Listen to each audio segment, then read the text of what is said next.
गणाधिपाय गणदैवताय गणाध्यक्षाय धीमहि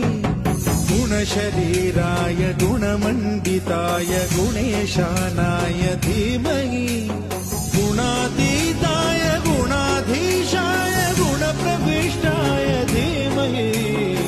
एकदन्ताय वक्रतुण्डाय गौरीतनयाय धीमहि गजेशानाय भालचन्द्राय श्रीगणेशाय धीमहि